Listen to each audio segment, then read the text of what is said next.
Tenyésztem az angol cocker spanielt, és ugyanennyi ideje kozmetikázom is.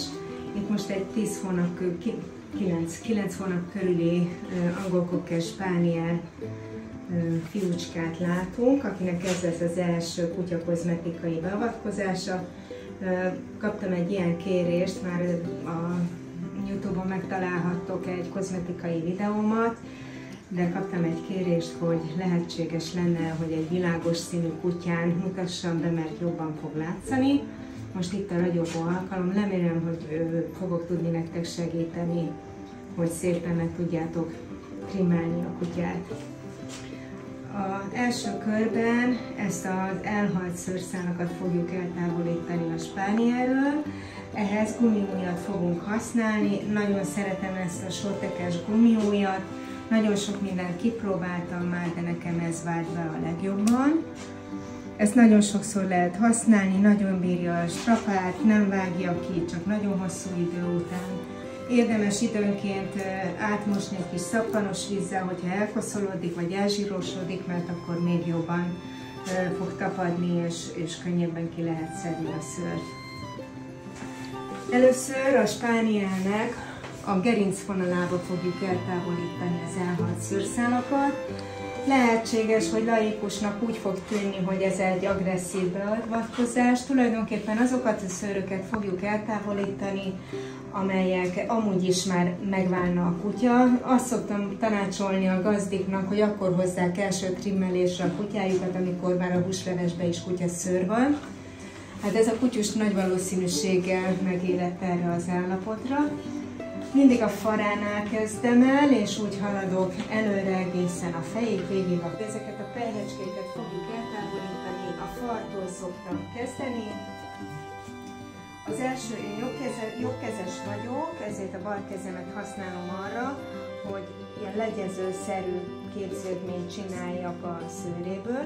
Nyugodtan ki lehet emelni a bőrét is a kutyának, mert a spániel az egy ilyen laza bőrű kutya, és ez sem okoz neki fájdalmat, viszont szépen ki tudom emelni, hiszen az a cél, hogy minél inkább a tőre tudjak nyúlni a bőrének a közelébe, és minden olyan szőrt kiszedjek, ami ki akar jönni, ami már érett, elhalt szőrszál.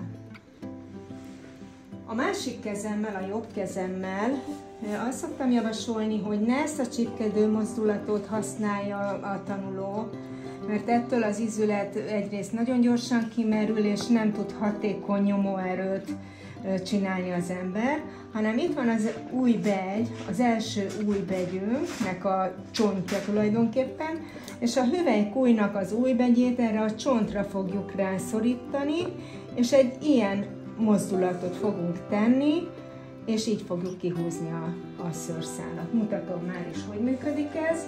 Tehát a bal kezemmel megtartom a szőrt, rányúlok a tövére, és szedem.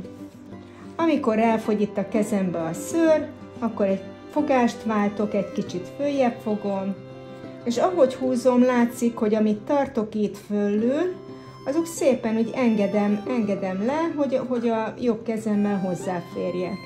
Megint fogást váltok, és szedem végig, egészen a hátgerincén végig. Itt teljes mértékben a szőr növekedésével egy irányba, hátrafelé fogom szedni a szőrt. Nagyon fontos dolog, hogy többnyire amilyen irányba húzom ki ezeket az elhalt szőrszálakat, a következő szőr növekedés az abba az irányba fog történni. Hát ezért nagyon fontos majd, hogy a test többi részén az irányokat betartsuk. Sokszor lehet olyat látni, hogy így nől a kutyának a hátán a szőr.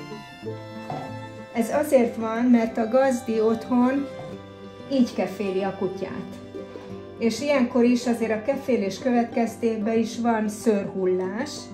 Tehát azok a szőrök, amelyeket így kihúz, azok a szőrök már így fognak növekedni. Van olyan kutya, amelyik dörgöli magát a ház falának, annak is így fog nőni. Tehát, hogyha én ezt lefelé fogom szépen kiszedni, akkor arra fogom kényszeríteni a szőrt, hogy ez lefelé nőjön.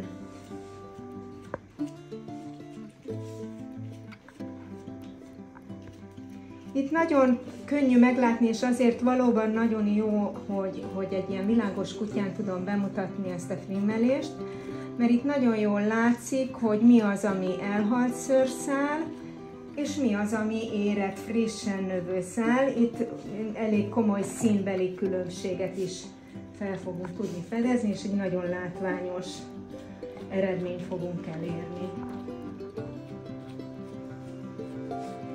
És ahogy láthatjátok, ez a kutya egyáltalán nem szenvedettől, hogy ki van húzva a szőre, ettől szabadulni akar igazából, tehát ez nem okoz semmiféle fájdalmat a kutyának.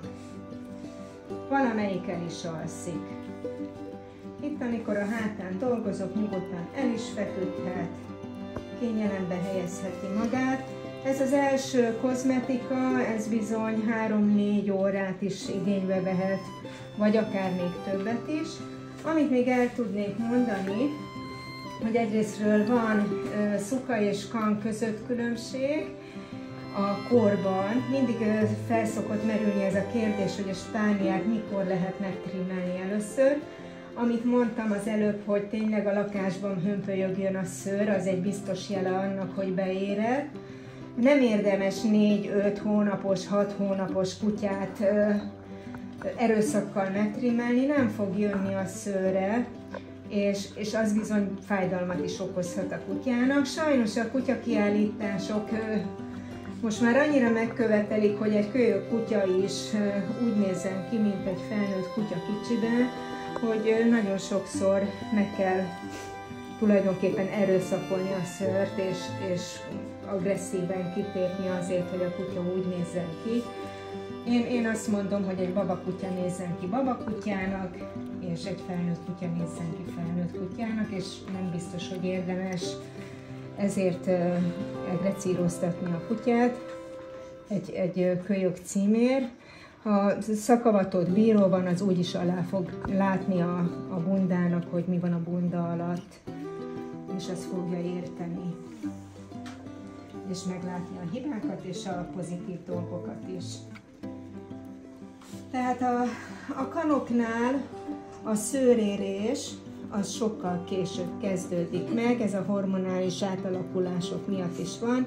Egy szuka kutya akár 7 hónaposan is már elkezd az ivarérettség állapotába kerülni, és ez nagyon befolyásolja a szőrnek a vedlését, amikor a kölyökbundát elhagyja a kis kamasz.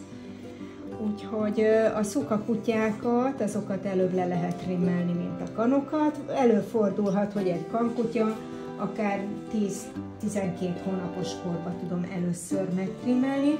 Azt is észre fogjátok venni, hogy a hátgerincen fog a legkönnyebben jönni a szőr, és ahogy haladtok oldalirányba, egyre nehezebb, de előbb-utóbb azok a részek is szépen beérnek, hogyha az ember türelemmel kivárja, és akkor azt is nagyon szépen le lehet szedni.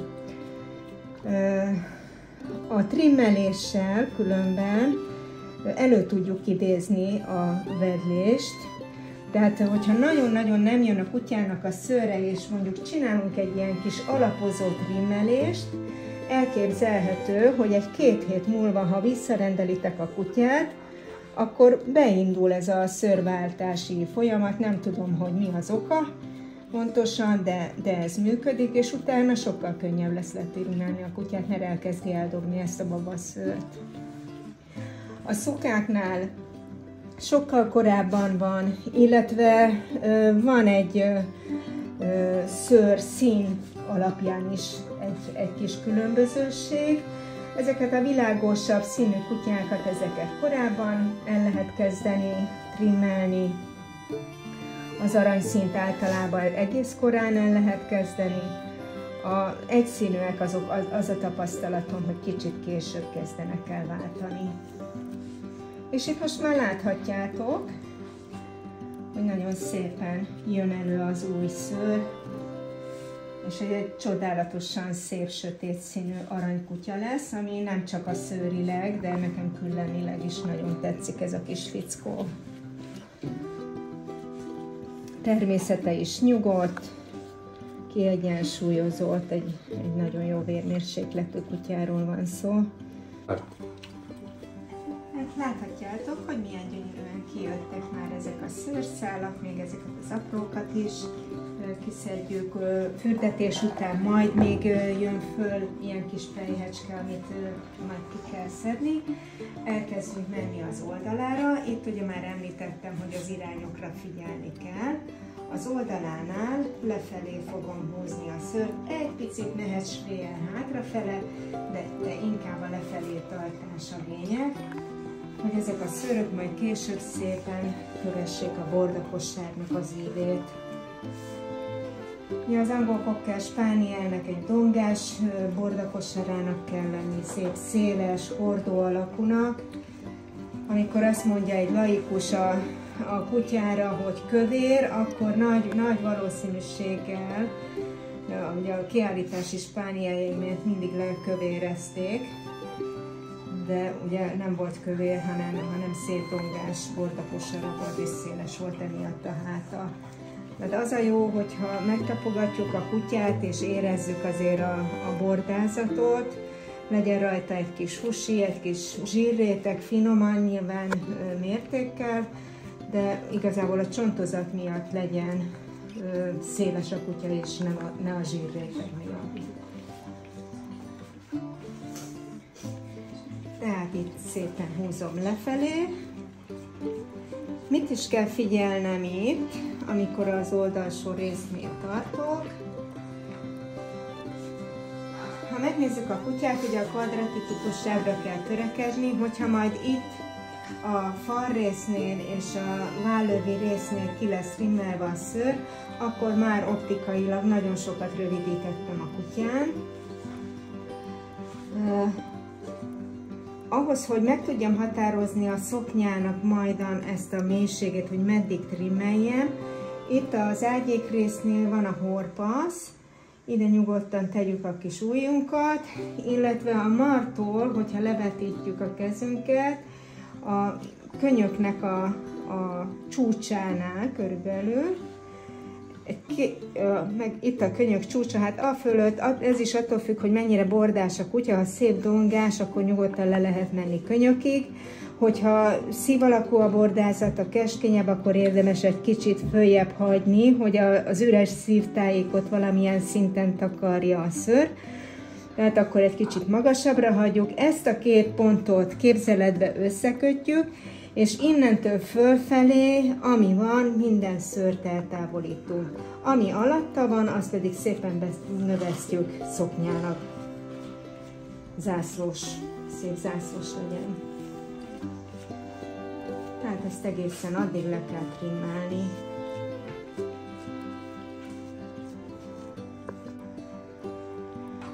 Tehát eljutottunk arra, hogy szépen az oldalát letrimmeltük, egy körülbelül, tehát az ágyék és a könyök vonalába húzunk egy képzeletbeli vonalat, és ezt összekötve szépen letrimmeltük, figyelve az irányra. Jöhet a nyak és a vállövi rész. Itt is fontos, hogy figyeljünk. Itt is lefelé, enyhén hátra.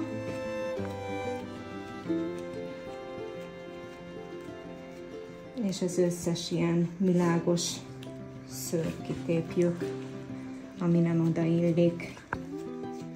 Minden, ami kiáll és színben nem passzoló.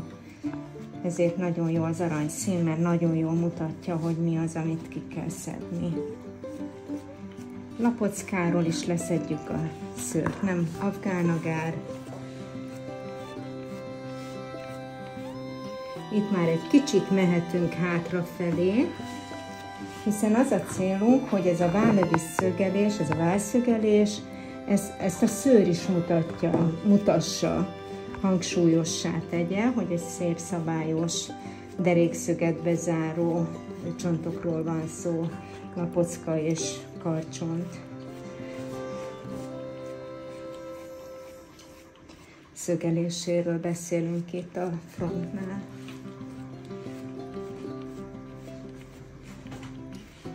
Azt is megtehetjük, hogyha nyugodt a kutyánk, Mindig úgy szoktam megfogni hátul, megfogom itt a combjánál és elől a karcsontjánál, megemelem, és kiemelem szépen a lábát, lefektetem. Ez nagyon jó, hogyha a fiatal kutya megszokja ezt a pozíciót, mert nekem is, és a kutyának is sokkal könnyebb lesz. És itt sokkal könnyebb hátrafelé tépni a szőrt. Ugyanazzal a technikával dolgozom. Érzem, hogy itt a könyöke a kutyának, tulajdonképpen ezt a könyökig, ezt a részt, ezt minden lehet távolítani.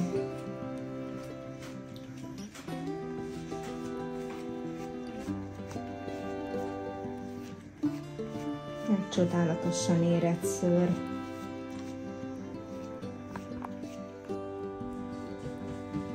Most eljutottunk a vállavilésznek a megtrimmeléséhez. Ez sem még 100%-os, mint ahogy semmi sem. A legvégső fázisig fogjuk trimmelni a kutyát. Most a mellső lábnak az előső részét fogom letrimmelni. Itt megfogom a kutyának a lábát, egy kicsit felborzolom a szőrét, és egészen közel tőre nyúlva, itt elől szintén ezeket a világos szőröket fogom kihúzni. A mancsa, ahol hajlék, afölött 1 centivel álljatok meg, mert oda a mancsra azért tanácsos szőrt hagyni, hogy minél boltozatosabb, macskaszerű mancsok legyenek. Tehát nem fogjuk letrimmelni az ujjakig, hanem úgy a bokaízület aljáig körülbelül. És ez egészen a hónai részig fölfele, csipkedő mozdulatokkal letrimmelem. Ez a terület az, ahol használom ezt a módszert, mint egy kis csipesz, így dolgozik a kezem. És ezt itt szépen, itt is figyelem a szőr növekedésének az irányát, elől teljesen egyenesen lefele, itt oldalt, mert látom, hogy oldalirányba nő a szőr, ezt majd oldalirányba fogom leszedni értelemszerűen.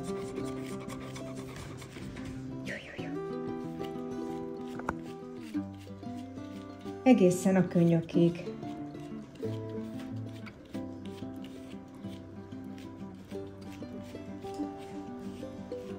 Amikor el fogok készülni vele, akkor szépen fogjátok látni, hogy mi az a határ, ahol már abba kell hagyni a trimmelést, és onnantól fogva a mellső lábnak a zászlója növesztésre kerül.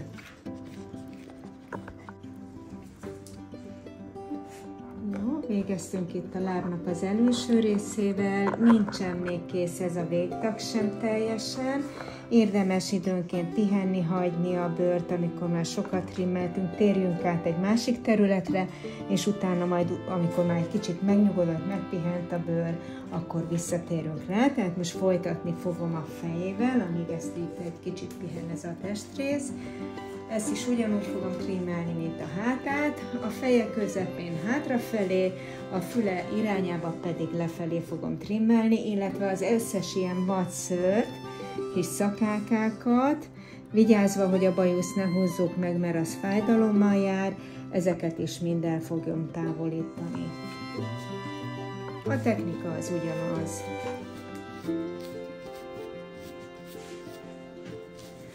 Nem érdemes, amikor olyan 5-6 hónapos a kutya, az első dolog, amit meg szoktam trimmelni, az a fej.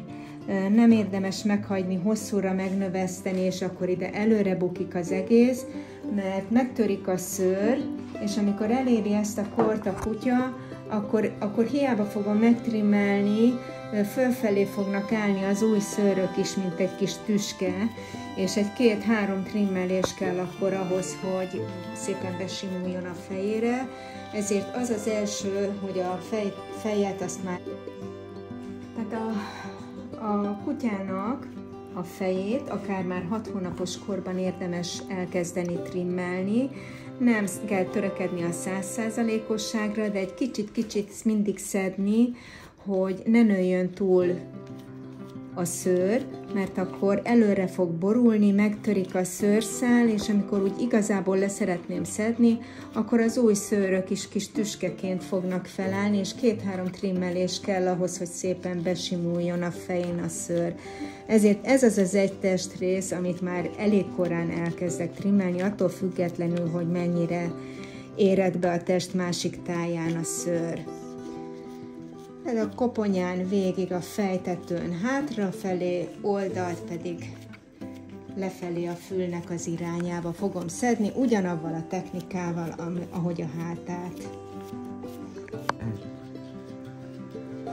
Most már egész szépen kezd kialakulni a fej is, a fülnek az 1/3 és közel 1/3 le fogom trimmelni. Az aranynál különösen fontos, hogy főleg ez a felső rész, ez trimmelve legyen, mert ha megnyírjátok, akkor ilyen szőke szőr fog visszanőni, és nagyon csúnya lesz. Viszont ha ráfordítjátok az időt, akkor nem is kell olyan gyakran kitrimmelni, sokkal lassabban fog visszanőni a szőr, és nagyon szép egyéntetűvé válik, ahogy már látszik is, és a testével teljesen harmonikus lesz. Most ezt a részt is egy kicsit hagyom pihenni, hátrajövünk a combrészre, combtájék, fartájék, és itt enyhén előre viszem a szőrt, hogy ezáltal is szintén a szögelést akarom majd kihangsúlyozni. Ez egy kicsit érzékenyebb terület a fiatal kutyáknál, ezért érdemes itt sokkal kevesebbet egyszerre. Tehát ne akarjatok sokat tépni, a kevés néha több, van egy ilyen mondás, ez itt is igaz, hogy szinte szállamként, és akkor nem lesz olyan érzékeny, akkor szépen türelmesen fogja tűrni a kutya, hogy ki legyen szedve. Ezt úgy fogom kiszedni, hogy ez a teljes combrész, az Achilles részig, majd látni fogjátok, ahogy letisztul, ez teljesen ilyen sötétbarna színű lesz, és tulajdonképpen csak itt az előső részen, a combnak az első részén fog maradni ez a zászló, és szépen egy átmenetbe át lesz rimmelve az egész.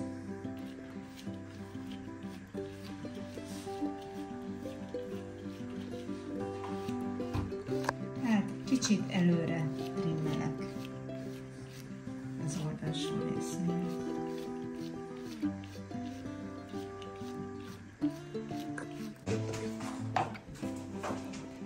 Nagyon szépen haladunk. Most már nagyon jól látszik a kutyának az anatómiája. Most egy kicsit pihentetjük ezt a trimmelés kérdést, már csak a kezünk miatt is. És először megnyírjuk a paparészt. Ez egy kicsit látványosabb és gyorsabb dolog. Ez körülbelül olyan 1,5 mm-es hosszúsággal szálirányba fogom tolni. És rendesen úgy. A pofájára mindent ne, semmi baj. Ügyesen. Jó, ez először szokatlan a kölyökkutyának. Hogyha nagyon csapkolódik, akkor érdemes egy kicsit így a gépet hozzátenni, szoktatni, megnyugodjon, és akkor szépen hagyni fogja. Megszokja a hangját, a rezgést, jó, semmi baj, ügyes.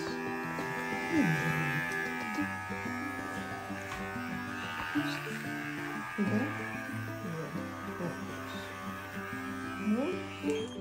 A szedcsontig fogom nyírni. Annyit kell figyelni, hogyha ül a kutya, akkor is, ugye ahhoz, hogy szépen ki tudjam nyírni a nyakát, fel kell emelnem a fejét. Viszont ha felemelem a fejét, ez az egész bőrrész felcsúszik. A szedcsontja itt található. Ha idáig lenyírom hivatalosan, hogy a szedcsontig nyírjuk le, leengedem a kutya nyakát, és le fog csúszni egészen a mellkas alá a nyírásom. Tehát annyit rá kell számolni, hogy körülbelül a szedcsont fölött egy egy 1,5 centivel álljunk meg a nyírásba, akkor, hogyha fönt van a feje.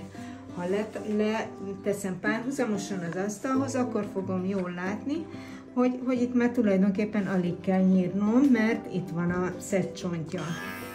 Jó, tehát erre nagyon kell odafigyelni, ha nem akarjuk hónaig benyírni a kutyát. Elhisztizik, okosan tör. Jó, hát ez simán. Ez jó. Okos. Bajuszt is Magyarországon le lehet nyírni, Ausztriában, Németországban ott nem. Igazából nincsen semmi jelentősége, sokkal szebb lesz az arckifejezés, ha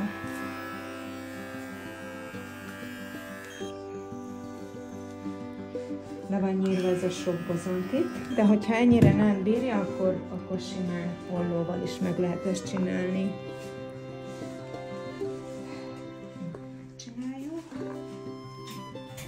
Erre nagyon szeretem ezt a sárkányos ollót. Ezt a grooming.hu webáruházban lehet kapni, ez az egyik legjobb, legstrapabíróbb spánieles olló. Na, ne hisztizzél! És akkor ezt is szépen lecsipkedjük. Na, elég, hát semmi baj nincsen itt.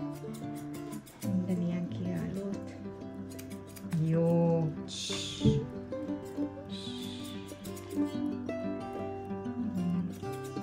Ez is ugye fiatal a kutya, meg kell szoktatni. Nagyon gyorsan megszokja, és a későbbiekben már nem lesz ebben gond. A következő lépés, hogy a fülét is ki kell nyírnunk belül, és először egy kicsit szoktatom. Itt található ez a gödör, kis lukacska, ahol a fültűzése van. Ide szépen bekanyarítom a gépet. Utána kinyitom a fülét. Ilyenkor érdemes a nóziát egy kicsit felkötni. Nem kell megszorítani se nagyon, csak éppen, hogy stabilizáljuk a kutyának a fejét. Teljesen lazán van a kikötő. Ez sem okoz problémát. És én akkor sokkal gyorsabban és biztonságosabban ki tudom mérni a fülecskéjét, a hallójáratot. Ez nagyon fontos a spánielnél, hogy szellőzzön a szőr. Mert van ez a kis kiforduló rész,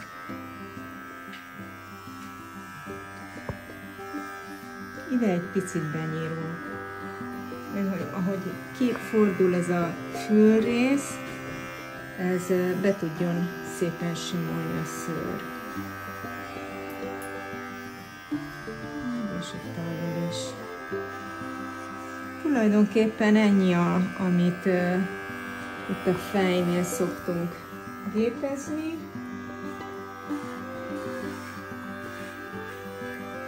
És a többi majd ollózás lesz. Jó, semmi baj nincs. Semmi baj, ez világon.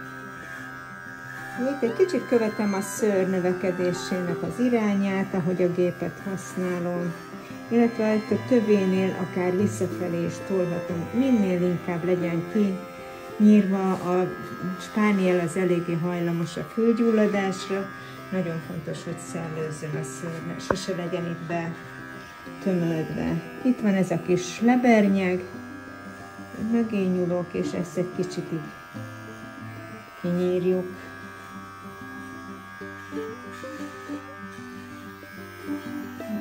Többet ezt teljesen letakarítjuk, és akkor utána majd ollóval még igazítani fogjuk. A másik, amit még géppel szoktam nyírni, az a talpárnák.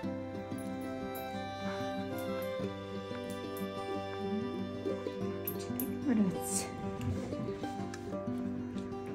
A talpárnákat teljesen rövidre nyírom.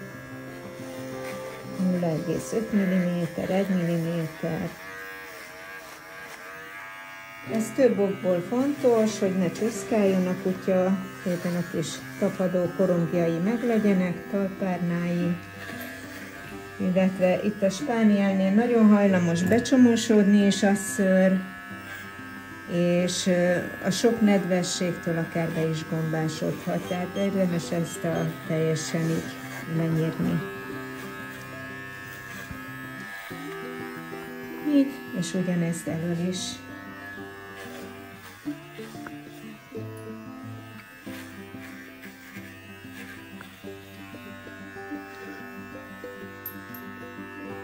Itt a nagyobbik talpárna mögé egy icipicit benyúrhatunk, de ne túlzottan.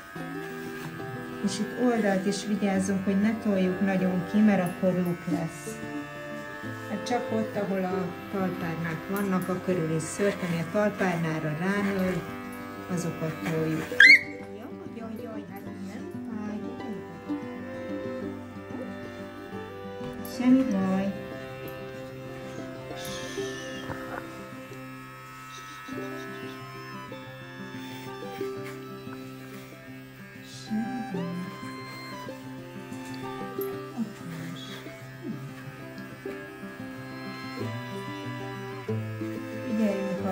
Fiatal kutyáról van szó, az első élmények nagyon meghatározóak, ha csak lehet kellemes élményekkel távozzon a kutya. Mindig legyünk nyugodtak, de határozottak, és akkor egy-egy ilyen megijedést is jól tud kezelni majd később a kutya, és nem lesz hisztis. Semmiképpen ne hagyjuk abba a beavatkozást, vagy a kozmetikát. Mindig akkor fejezzük be, hogyha megnyugodott az állat. Mert hogyha ilyenkor, ha felvisít és eldobok mindent, akkor ezt nagyon gyorsan megtanulja, hogy akkor ebben célt ér. Nincs semmi baj. Okos legyél, jó? Ügyes. Jó. Semmi baj.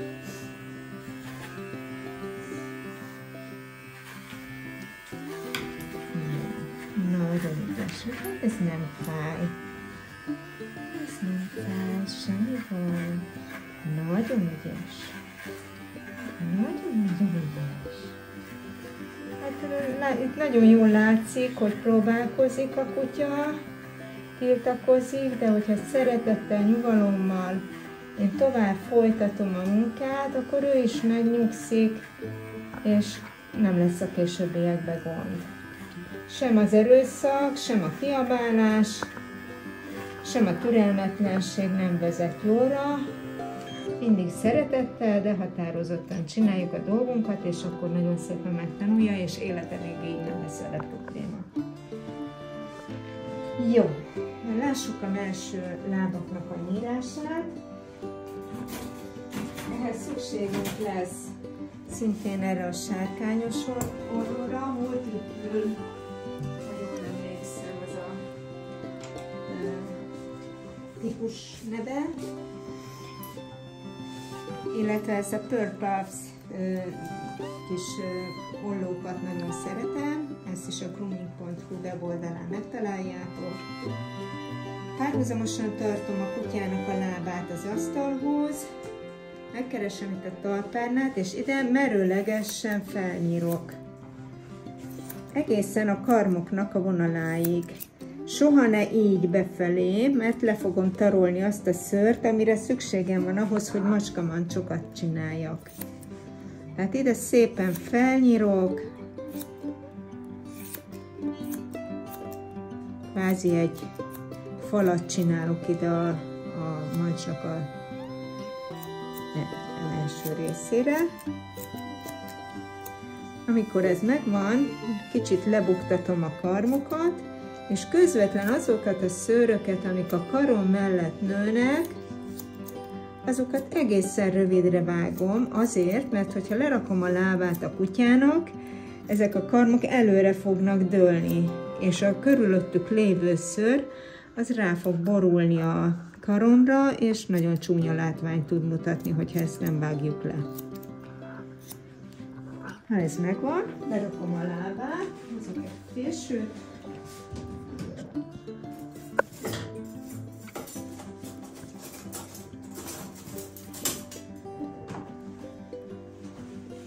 Nagyon szeretem ezt a könnyű alufésűt. Ez is a grooming.hu webáruházban kapható. 50-es osztásban, rendkívül könnyű, és nagyon szépen szét tudja választani a szőröket. Megállítjuk a kutyát, és ahol megnyírjuk itt a karomnak a tövét, ahhoz hozzányírjuk a tetejét is a mancsnak.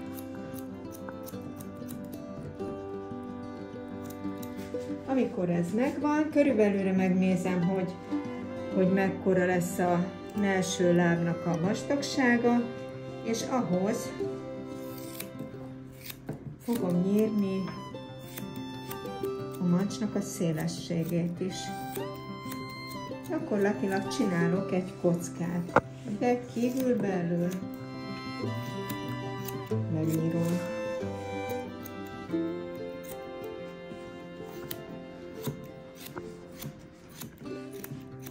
Itt nyugodtan a zászlóba is már bele lehet nyírni. Amikor ez a kocka megvan, akkor elkezdem elvenni a sarkait. Ezt igazából azért mutatom így, mert aki kezdő, annak a formai érzéke még nincsen annyira kialakulva, tisztelet a kivételnek. Vannak, akik nagyon jól rajzolnak, azoknak ez evidens lesz. De így sokkal könnyebb megtanulni, hogy hogyan csináljunk egy kört. Egy nézetből nagyon könnyű kört csinálni, hogyha elvesszük szépen finoman a sarkokat, lefinomítjuk, akkor előbb-utóbb ott egy kört fog kialakulni. Fontos, hogy ugye az asztalra ne érjen szőr le, ne maradjon szőr.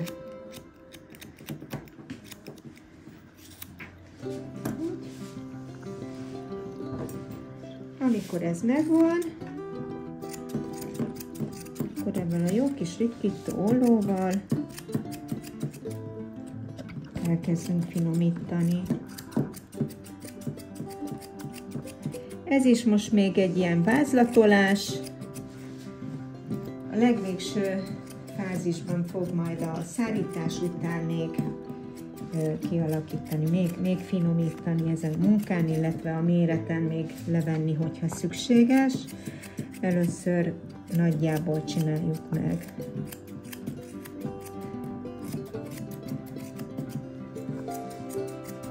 Itt a tetejét egy picit rövidebbre szedem, és ezért itt lesz egy ilyen domború rész, ettől fog ilyen macskaszerűnek kinézni. Jó kis zárt macskamancsokat tudunk így kialakítani.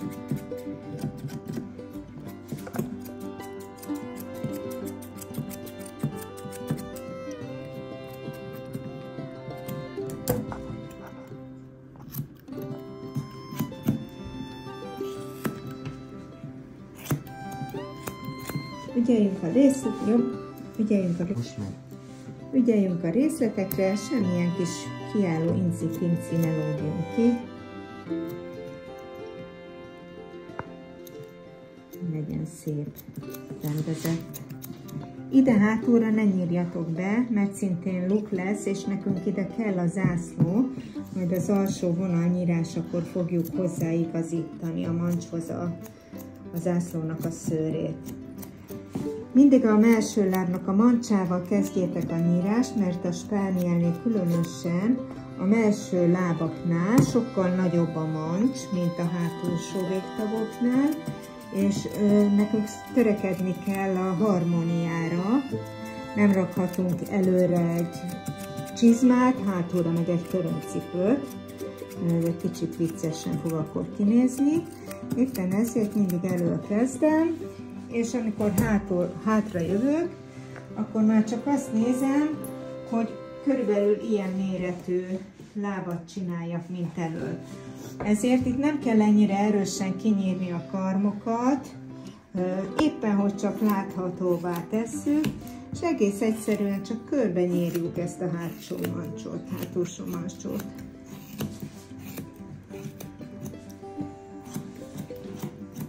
Itt is ügyelve, hogy az asztalra ne lógjon szőr, tehát minden, ami a földre lelóg, a talpárnak közelébe, akkor így elfektetem az ollót, és mindent lenyírok, ami odaér.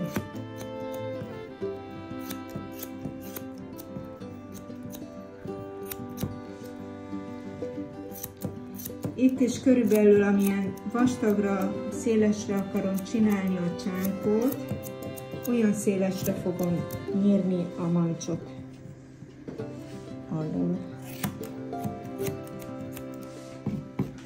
Amikor ez megvan, átellenőrizzük a csomókat. Ez is nagyon fontos, hogy ki legyen majd bontva az ujjak között is a szőr, mert ha ezt nem tesszük meg, akkor néhány nap múlva ki fog bontódni, és ki fognak lógni szőrszálak. És ez megint olyan kis csúnyácska lesz.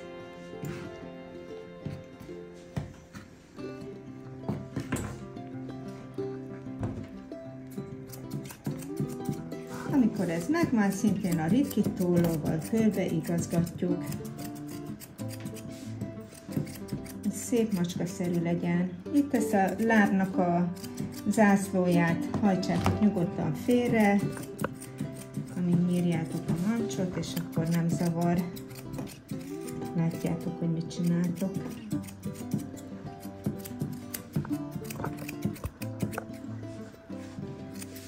Jó, ügyes.